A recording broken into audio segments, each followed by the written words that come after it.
Hello everyone. Today we are going to start with a new chapter where it starts with the title Microbes in Human Welfare.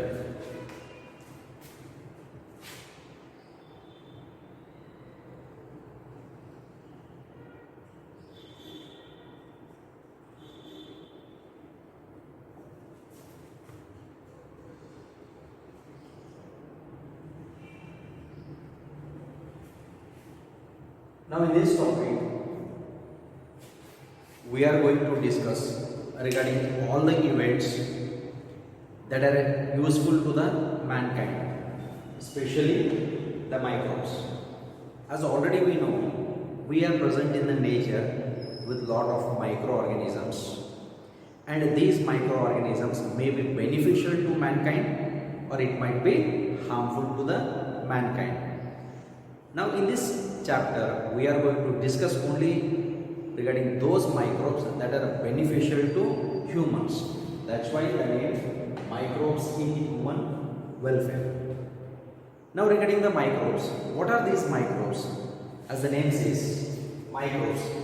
Microbes are microscopic organisms that can be used by humans. Then what are these different types of microbes? If we use the term microbes, then what are these microbes? The microbes may consist of bacteria, either it is a cyanobacteria or a eubacteria. It may consist of yeast, then methanogens,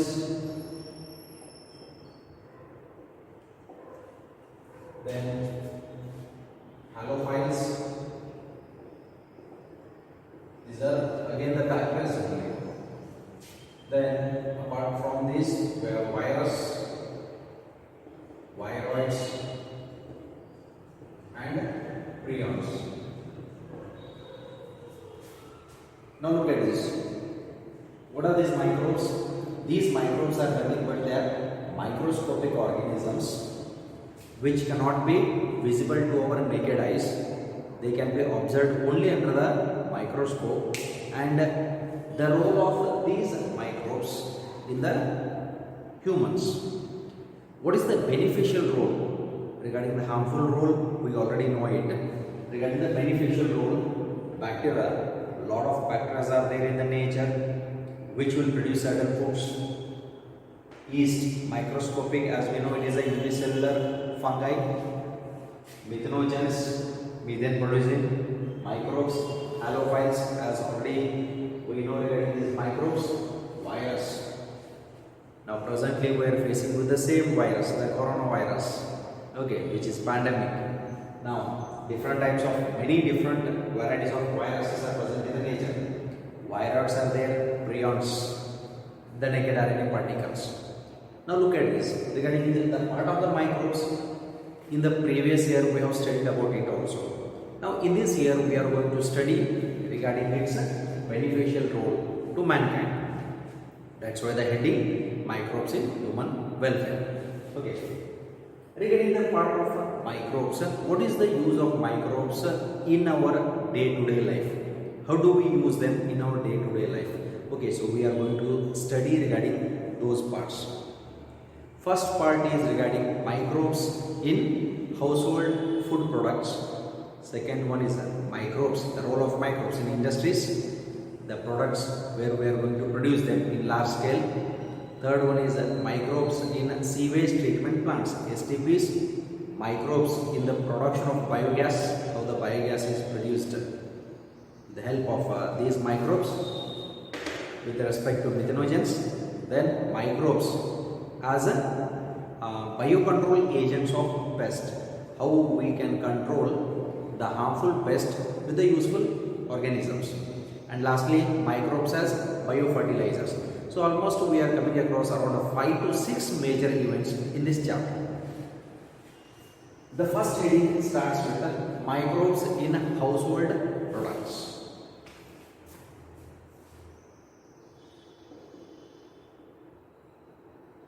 Microbes in household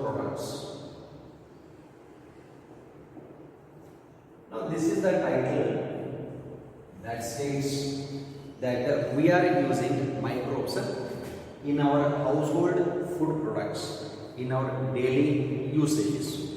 Then what are these?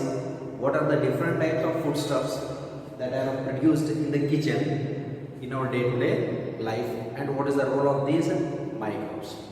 Let's start with the first one. The first one is curd. When we come across the curd, then which is the microbe that is involved in the formation of the curd? Yes, you all know it. It is the lactic acid bacteria. So it is produced from lactic acid bacteria, which is also called as LAB, lactic acid bacteria. This lactic acid bacteria is also called as lactobacillus or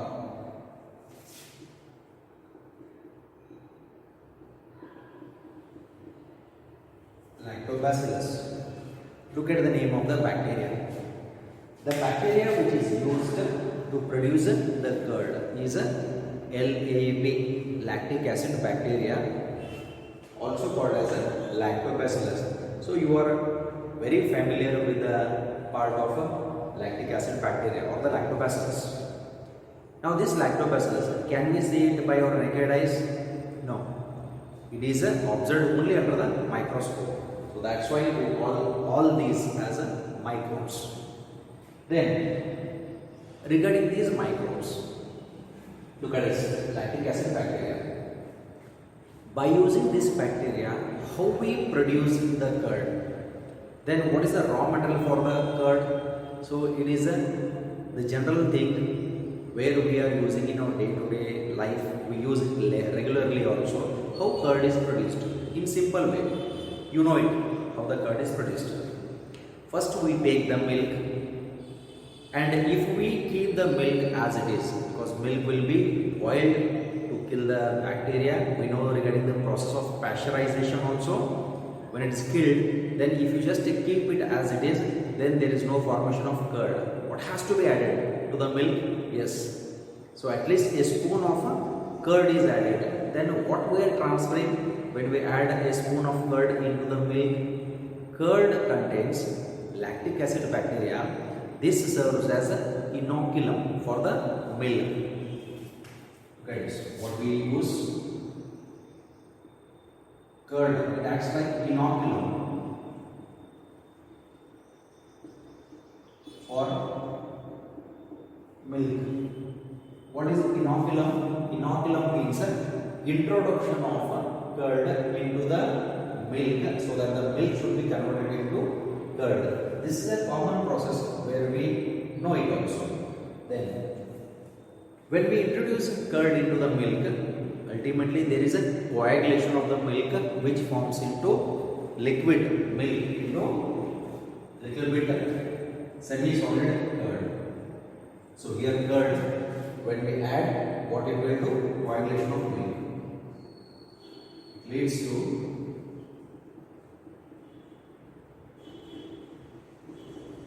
coagulation of milk. Milk gets coagulated to form into curd. Now it requires a little bit acidic pH around 6.3 to 4.6. So this is little bit acidic. That's why we call it as a lactic acid bacteria. Okay, so it leads to little bit acidic condition. Now, regarding the part of the milk is converted into curd in presence of a bacteria called as a lactobacillus. What should be the optimum temperature? The optimum temperature should be the room temperature. So under normal conditions, during room temperature, say about around 27 to 30 degrees Celsius, suppose if the temperature of the milk is around 30 to 35, then there is a best formation of the curd. What will happen? Suppose if the milk, after adding little bit of lactobacillus into the milk as an inoculum. If we keep this curd in the fridge, in the refrigerators, does the formation of curd takes place? No, because in the refrigerators the temperature is very low.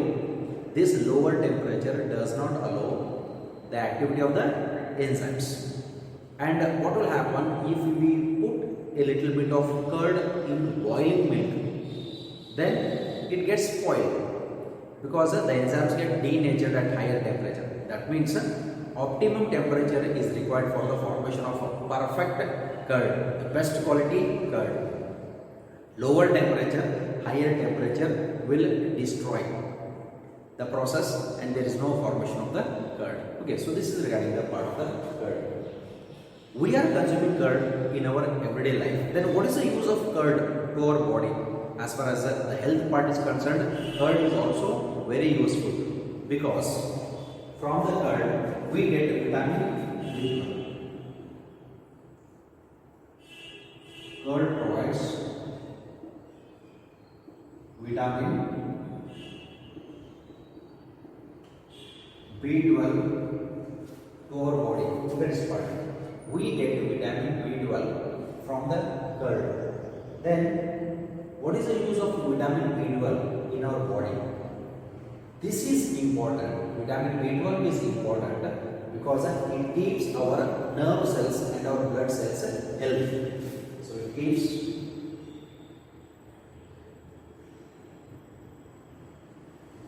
nerve and blood cells healthy. Look at the beneficial role here. The beneficial role of vitamin B12 is it keeps nerve and blood cells very healthy in our body. This is one of the most important thing. Then, what is the other useful aspect of the curd in our body? Apart from this, if we are consuming curd every day, it kills the pathogens which are present in our stomach. That means there are certain disease causing pathogens which we may engulf into our digestive system.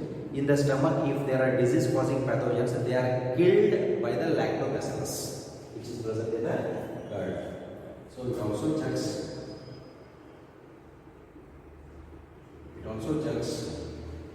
the disease causing pathogens in the stomach.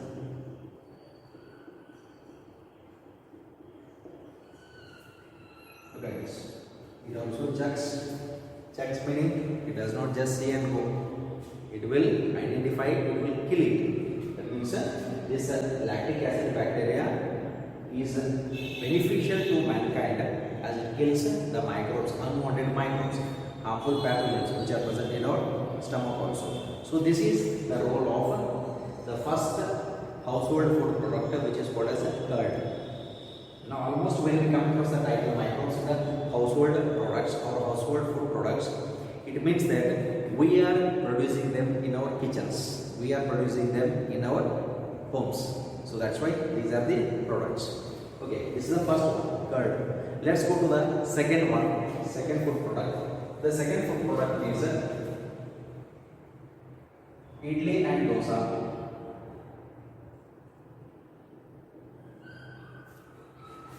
Look at the second food here, idli and dosa. Now idli and dosa, who doesn't know it? Everyone knows it. Probably today you might have taken as a tiffin in the form of idli and dosa. Okay, now look at this. Idli and dosa, how they are prepared? Mainly they are produced by fermentation of a certain bacteria. So they are produced by bacterial fermentation. So fermentation of bacteria. So various types of natural bacteria are present from which the idli and dosa can be produced. Then what is the recipe for this? Already you know the recipe, what we do for the production of the idli and dosa. We are going to take the raw materials first. the raw material is rice. Along with the rice, we are adding urd dal. It is soaked in water. Then later on, it is grinded. When we grind, it forms into a batter. It forms into a batter. Now, this batter usually in the idli, if we come across the idli, it has thick batter. And the idlis are soft and fluffy. And regarding the dosa, it has thin batter.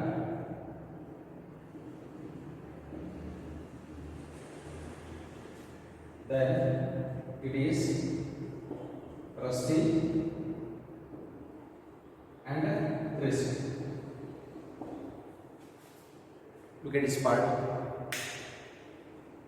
The raw materials used for the preparation of idli and dosa is rice and urd dal. Okay, so rice and urd dal, they are taken, soaked in water, and they are grinded. Immediately after grinding, we want to prepare idli and dosa.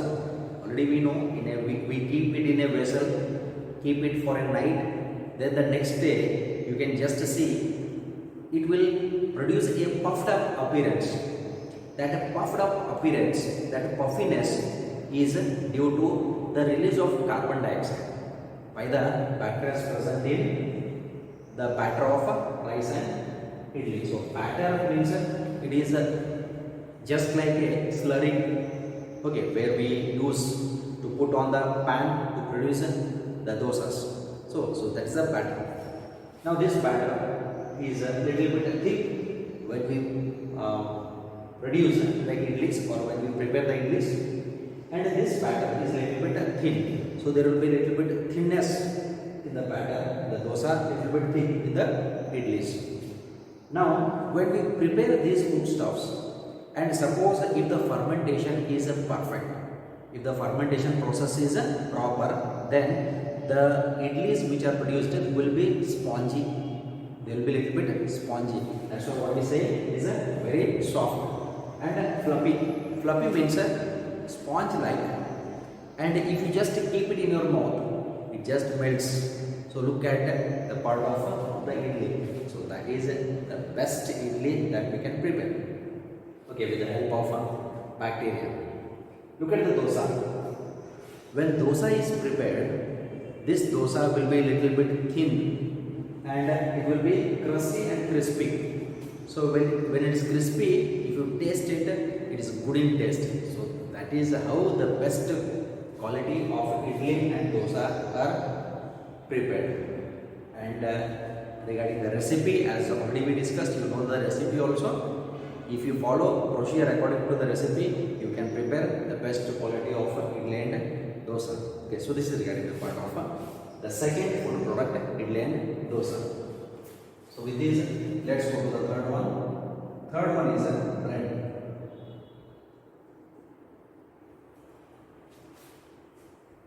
Now, how bread is prepared?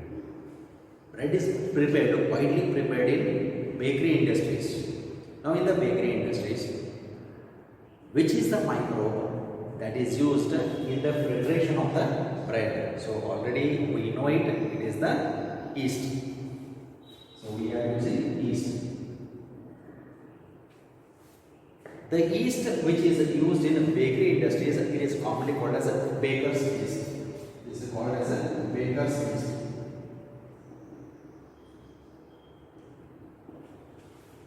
We know it also.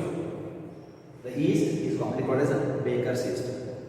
Yeast is a unicellular fungus that is widely used in bakery industries for the production of bread in large quantity, because bread is supplied not only in India but throughout the world, which is used as food. Okay. What is the scientific name of this yeast? The scientific name of the yeast is Saccharomyces cerevisiae. This is the scientific name of the yeast. Saccharomyces cerevisiae. It's a scientific name. Now this is the yeast which is used in the preparation of the bread. Now for the preparation of the bread, what is the raw material? What is the recipe? We take the wheat flour. In the wheat flour, we add the yeast. Yeast is available in the form of powder. We add this, then it is mixed and a little bit of water is added and this is kneaded. After kneading, we just keep it for some time so that the process of fermentation will occur. And after fermentation, there is a puffed up appearance. After puffing up of this kneaded flour, it is just baked and finally bread is produced. Okay. Now what we do? We are taking the dough. Okay, where we call it as the wheat flour. When it is kneaded, it forms into a dough.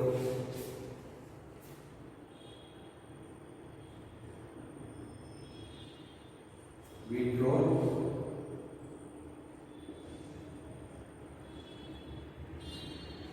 is kneaded with the yeast to form into dough. When it's kneaded, it forms into a dough, and this dough, it should not be prepared. That means from this, the bread should not be prepared immediately. It has to be kept for some time.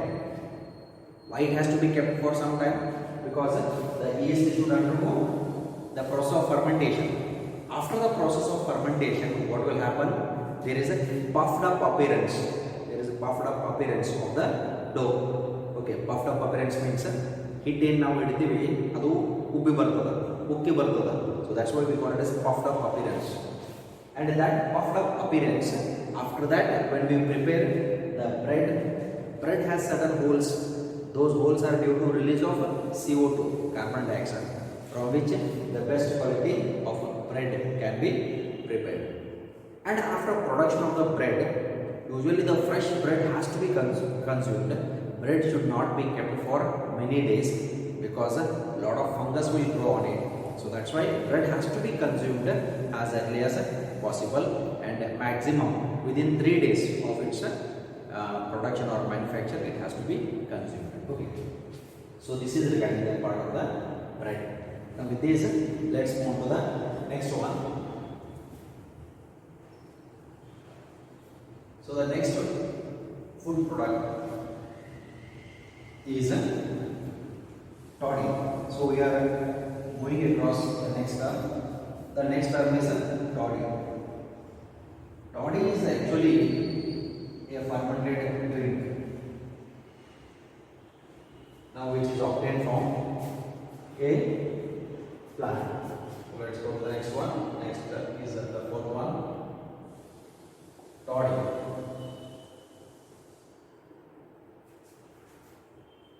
Now it is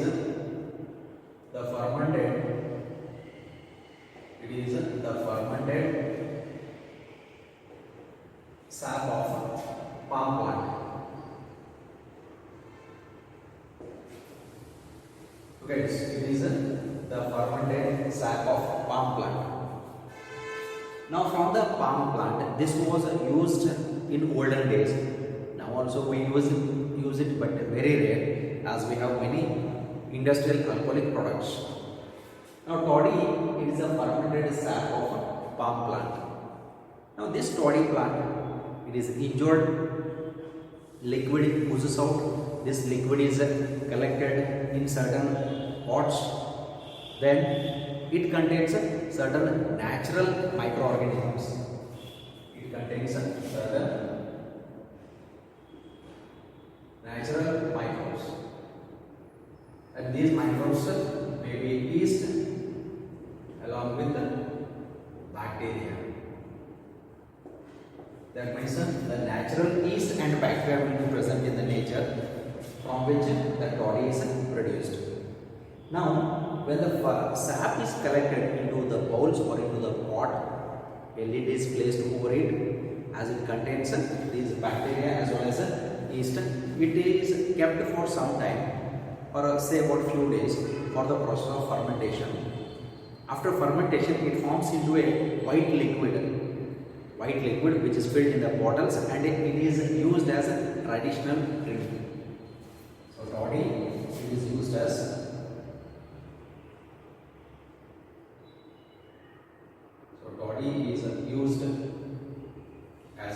traditional drink.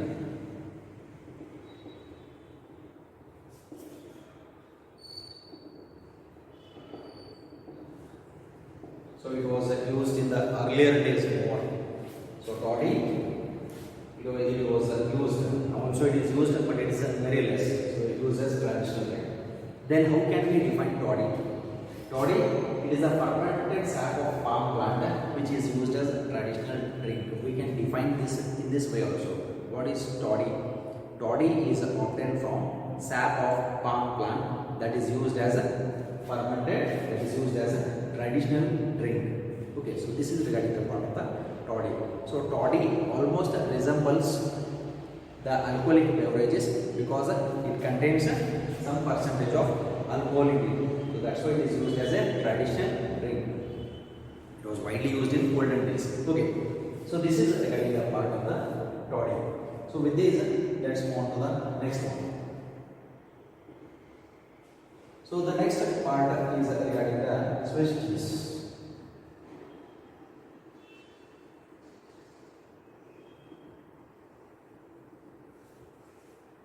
Now almost from the milk many products are produced, out of which Swiss cheese is one of the milk product.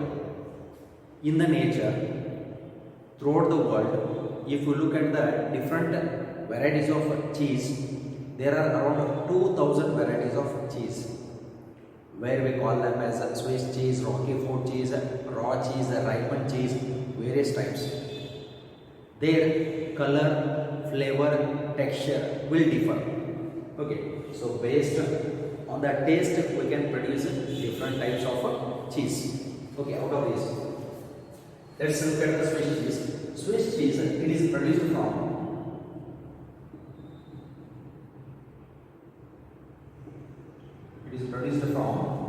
bacteria. Swiss cheese is produced from a bacteria, and the name of the bacteria is Propionibacterium.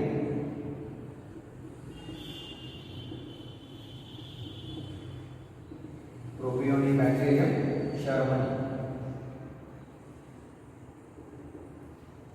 This is the name of the bacteria. The bacteria from which the Swiss cheese produced is Propionibacterium shermani.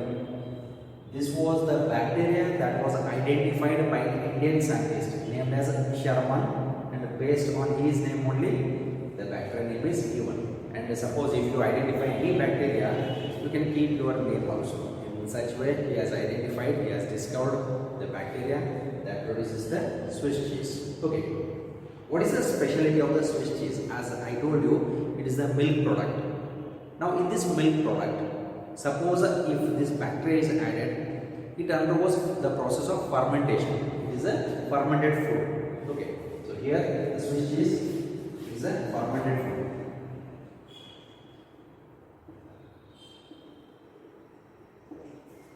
Okay, fermentation is an anaerobic process where they release carbon dioxide. What is the specialty of the Swiss cheese? Swiss cheese, it is little bit yellow in color. The specialty of this is we find larger holes in this cheese. That is the special quality of this cheese. It will be soft, good to taste also, and we can add different colors also, like the yellowish color little bit, and we can add the saffron color also. So color may vary based on the color, based on the texture, quality. So we can prepare this Swiss cheese. Now regarding the Swiss cheese, you can see it at the end of this video. Okay, Now this Swiss cheese, what we observe here is a large holes in Swiss cheese is due to large amount of carbon dioxide released by bacteria. So the large holes in Swiss cheese is due to release of large amount of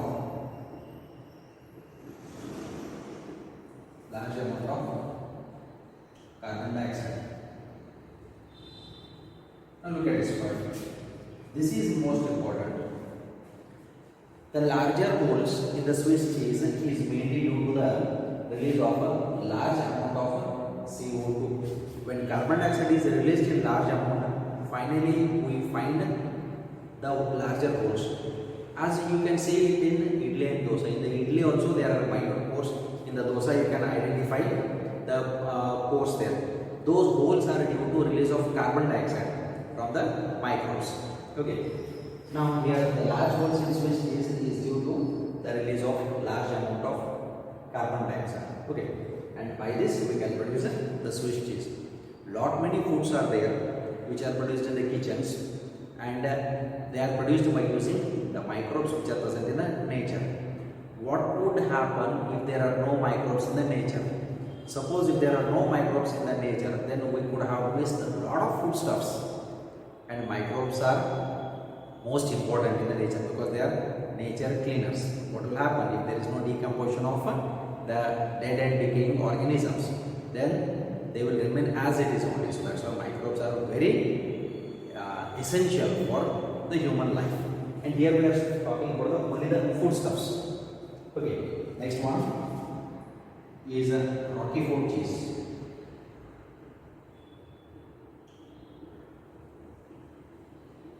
Now, as already we know, as I told you, there are around 2000 varieties of cheese in the entire world, out of which we are going to see only these two. Swiss cheese is produced from bacteria. The name of the bacteria is the Propionibacterium shermani. Similarly, Roquefort cheese is produced from a fungus. Roquefort cheese is produced from a fungus.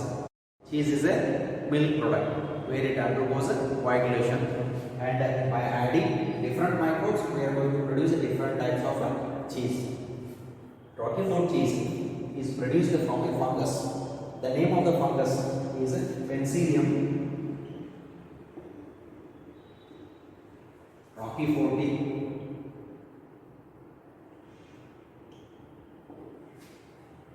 This is the name of the fungus, Penicillium roqueforti. The taste may vary, the texture may vary, that means the quality may vary. And look at the part of the Swiss cheese and Roquefort cheese. In the Swiss cheese, we find large holes, but here we don't find large holes. We find very minute pores, and it will be spongy also, which is good in taste. Okay, and even various types of cheese are used in pizza, burgers, and other type of foodstuffs. Okay, so this is regarding the 6 various types of foodstuffs that are given. Along with that, there are other foodstuffs which are produced by the process of fermentation. So let's look at their list.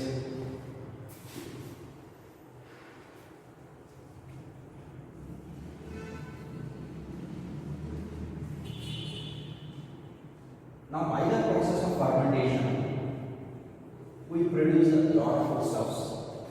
And what are these foodstuffs? Okay, we have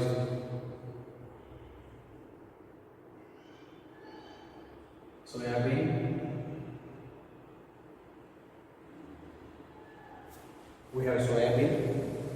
Now what is that? It is allowed for fermentation. So it is fermented.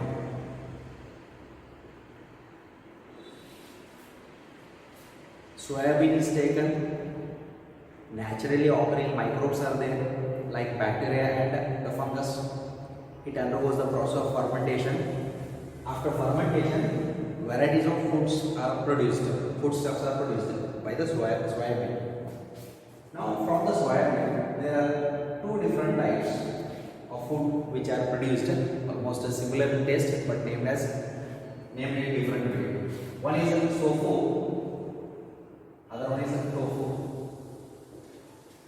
Look at the names of the fermented food products here. Soybean, it is also after fermentation it is named as tofu, it is named as tofu. Tofu, it is a name which is used in China, and tofu, it is in Japan. We also produce the soybean products which is used as food only, but it is widely used in China as well as Japan and named as tofu and tofu. It is by the fermentation of soybean by naturally occurring microbes, especially the bacteria. Okay, so this is regarding the part. Then even fermented fish is used as food.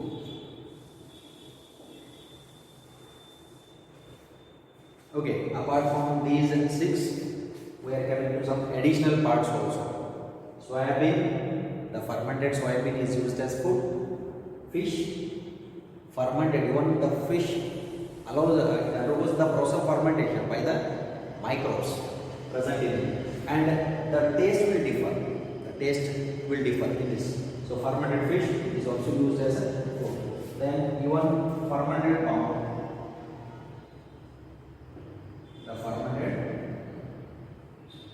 bamboo is also used as a food. Look at this. Especially the bamboo shoot. The bamboo shoot is taken, kept in water along with the microbes, and it is allowed for fermentation. It undergoes softening and it is used as food. Okay, look at this. They are of least important, but still they are used as food. And already we know Chinese people, what they have left, they use everything as food. They have not left any animals also, they have not left any plants also. So widely they are used as food, and which are of a lesser known food value. Okay, so even fermented bamboo is used as food because of softening. So later on flavors are added, texture is added. Otherwise without the flavors it is very difficult to consume these foods. So flavors are added, it is made into good taste and hence consumed. Okay, so along with that we have one more food product which is called as yogurt. When we come across the yogurt is again milk product which is produced by coagulation of milk only, and it appears like a curd but taste is different because this yogurt is produced by the fermentation of microbes. So certain microbes are used like Streptococcus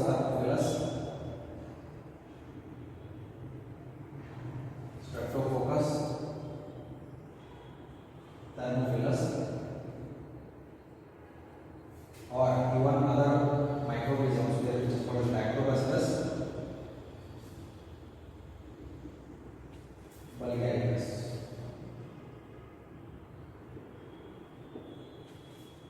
Look at this yogurt.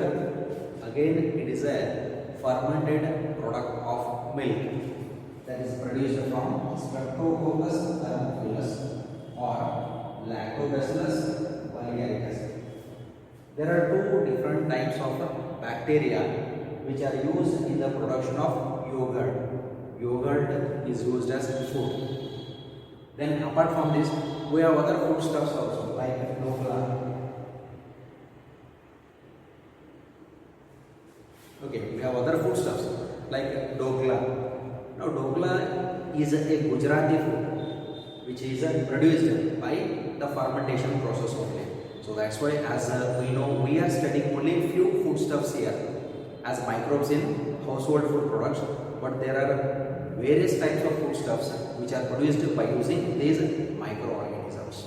Okay, so this is regarding the role of microbes in household food products. Okay, then apart from this, watch till the end of this video, and we are adding up of some foodstuffs, how they are prepared. Okay, just to visualize them also. And the next content part of this will be regarding the microbes in industries. Here it is produced in a small scale.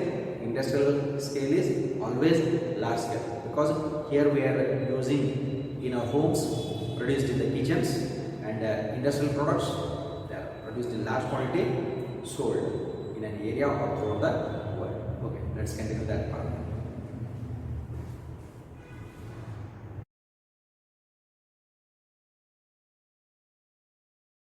Viruses and viroids are found everywhere. They are quite at home inside your mother's kitchen. And why not? Since microbes help us prepare various useful household products such as curd, bread, idli dosa, dhokla, to name just a few. For example, have you ever wondered how milk, when left overnight with a little curd in a warm place, turns into curd by morning?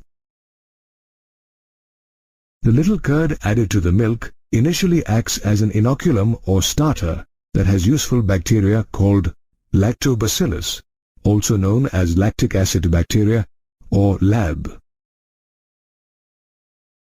LAB, which is present in millions inside the inoculum, multiplies at a suitable temperature and converts milk sugar lactose into lactic acid. The lactic acid in turn makes the milk thicker and partly digests the milk proteins, resulting in the formation of curd.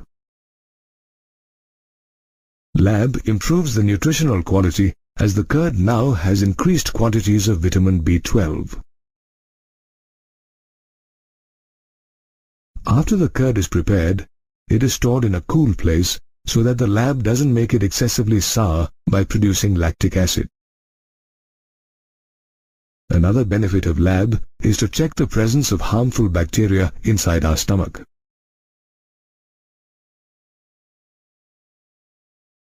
In addition, some bacteria help in curing of tea, cheese, and tobacco. Curing is the process that determines the flavor of tea, cheese, and tobacco based on the degree of fermentation and putrefaction they have undergone by bacteria. Different varieties of cheese are distinguished by their characteristic texture, flavor, and taste, all of which depend on the choice of microbe used.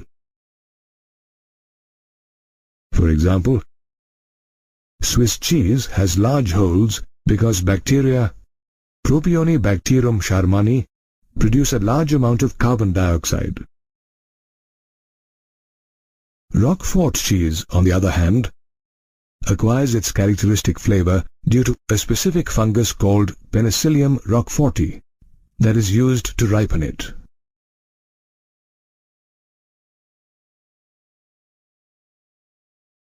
Microbes help in making of other traditional food like bread, idli dosa, dhokla, and khaman by a common process of fermentation. To make bread, baker's yeast or Saccharomyces cerevisiae is added to uncooked dough. The dough rises due to exhalation of carbon dioxide by the yeast. Now, when the bread is baked, the carbon dioxide escapes to leave a porous and light bread. Yeast helps in the preparation of idlis and dosas in a similar manner.